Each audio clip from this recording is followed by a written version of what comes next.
sanctions have become one of the defining tools of international politics, a weapon of economics used in place of military force. Yet as tensions between Russia and the West continue to simmer, the debate over sanctions has taken center stage once again. This time, it is President Donald Trump at the helm, signaling that he is prepared to impose tougher measures on Moscow. Speaking to reporters in Washington, Trump declared, "Europe is buying oil from Russia. I don't want them to buy oil. The sanctions they're putting on are not tough enough, and I'm willing to do sanctions, but they're going to have to toughen up their sanctions commensurate with what I'm doing." The statement was simple but powerful, raising questions about transatlantic unity, energy security, and the effectiveness of sanctions as a foreign policy tool. This is the story of Trump's warning to Europe, the geopolitical tensions behind it, and the uncertain road ahead. Chapter 1. Trump's Statement. On Sunday, Trump's comments reverberated across global capitals. By linking U.S. policy to European action, he placed pressure not only on Moscow, but also on Washington's allies. His words suggested that America was prepared to go further, but only if Europe matched its efforts. The focus of his remarks was energy. Europe, heavily reliant on Russian oil and gas, continues to purchase fuel, even amid international disputes. For Trump, this undercuts Western solidarity. To him, sanctions are only effective if both sides of the Atlantic apply equal force. The challenge, however, lies in the sheer scale of Europe's dependence on Russian energy. For many European economies, breaking free is easier said than done. Trump's demands set the stage for a complex debate about energy, alliances, and strategic resolve. Chapter 2. Europe's Energy Dilemma. Europe's reliance on Russian energy traces back to the Cold War. During the 1970s, Western Europe sought cheap, reliable supplies, and Moscow offered exactly that. Pipelines like Druzhba, meaning friendship in Russian, became symbols of economic interdependence. For decades, despite political disputes, the gas continued to flow, creating a sense that energy trade could transcend ideology. By the 1990s and 2000s, Europe's reliance deepened. Germany invested heavily in Russian gas infrastructure, including the Nord Stream pipelines under the Baltic Sea. Italy and others signed long-term contracts that locked in dependence. For businesses and households, Russian energy meant stability and affordability. But this long history created vulnerabilities. Every barrel of oil or cubic meter of gas Europe buys provides Moscow with hard currency. Trump's call to end this relationship is not just about policy today, but about undoing decades of economic integration. A daunting challenge with no quick fix. Chapter 3. Sanctions as a policy tool. Sanctions have become the go-to instrument of U.S. foreign policy. Targeted measures against banks, oligarchs, energy firms, and technology transfers are designed to squeeze Russia's economy.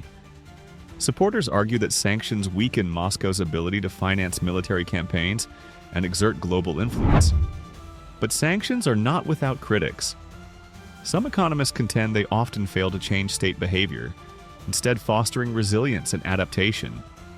Others argue they disproportionately hurt ordinary citizens, while elites find ways around restrictions.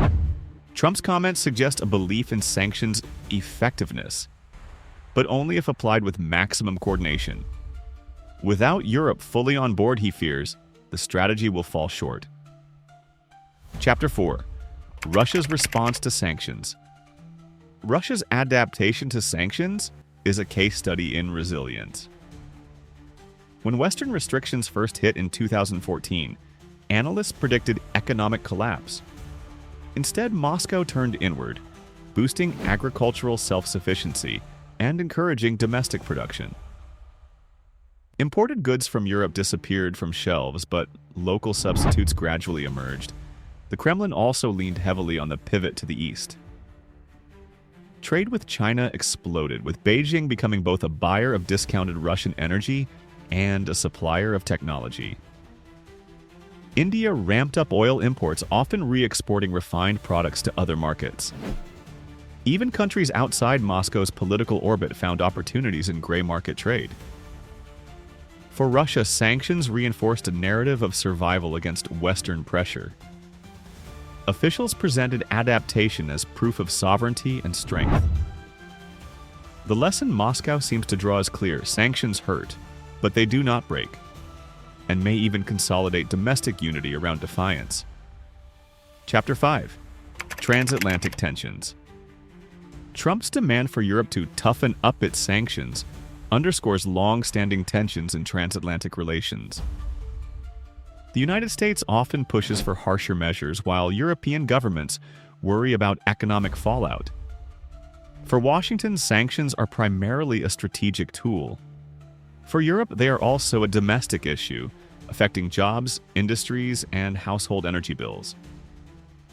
Leaders like Germany's chancellor or France's president must weigh foreign policy goals against the risk of unrest at home. Trump's approach reflects his broader worldview. Alliances must be reciprocal, and partners must shoulder equal burdens. His warning to Europe is as much about fairness as it is about Russia. Chapter 6. The global oil market. The global oil market complicates any sanction strategy. OPEC, led by Saudi Arabia, plays a central role in setting production levels. If Russian oil is restricted, OPEC can adjust supply to stabilize prices, but it does so in line with its own interests, not Washington's or Brussels'. Meanwhile, U.S. shale oil has transformed America into a major energy exporter. Yet shale production is sensitive to prices and environmental politics, limiting its ability to fully replace Russian supplies. Liquefied natural gas, LNG, shipments from the U.S. to Europe have increased, but infrastructure bottlenecks slow the transition. Sanctions on Russia, therefore, ripple across the entire system. Higher prices affect not just Europe, but developing countries dependent on imports. Inflation spikes, food prices climb, and global inequality deepens.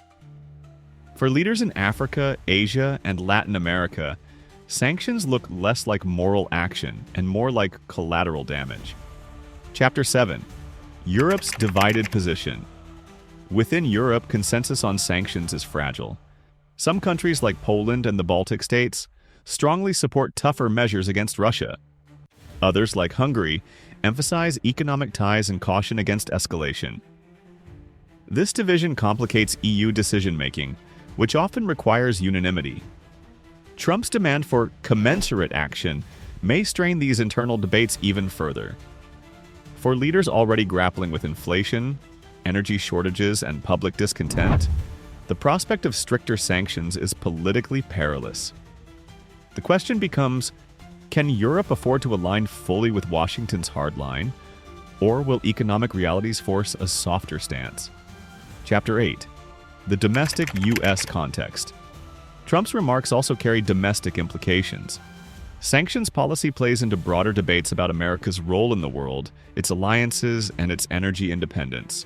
For Trump's supporters, the call for tougher sanctions demonstrates strength and resolve. For critics, it risks escalating tensions without clear benefits.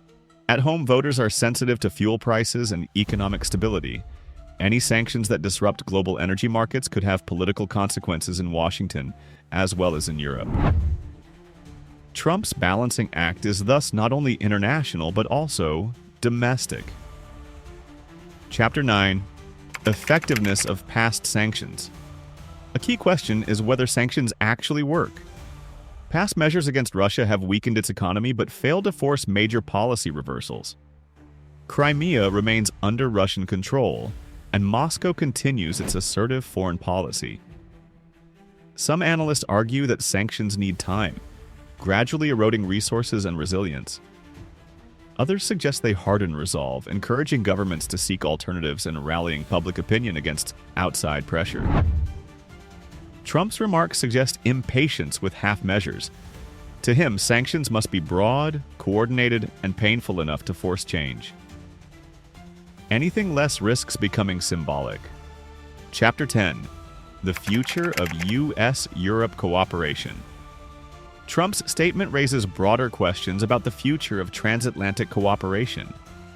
Can the U.S. and Europe maintain unity in confronting Russia? Or will economic and political differences drive them apart? Energy diversification, technological innovation, and new trade agreements may eventually reduce Europe's dependence on Moscow. But in the short term, alignment with Washington's demands will be costly. The success of any new sanctions regime will depend not only on Trump's resolve, but also on Europe's willingness to endure hardship for strategic goals. Chapter 11. The Road Ahead. As the world digests Trump's comments, the path forward remains uncertain. Sanctions may increase, but their effectiveness will hinge on transatlantic solidarity. Russia, meanwhile, continues to maneuver, strengthening ties with non-Western powers and betting that Western unity will eventually crack. The stakes are high. Energy markets, global alliances, and the very credibility of sanctions as a tool of diplomacy hang in the balance. Trump's willingness to impose new measures is clear, but whether Europe follows is the question that will define the next chapter. Expanded reflective closing paragraph. Sanctions are often seen as a middle ground between war and diplomacy, a way to punish without firing a shot. But they are also a gamble. They assume that economic pain translates into political change, yet history shows this is far from guaranteed. In some cases, sanctions isolate regimes. In others, they entrench them. Trump's willingness to impose new measures on Russia underscores both the power and the limits of this tool. If Europe follows, the combined weight of Western sanctions could deliver a heavy blow to Moscow's revenues.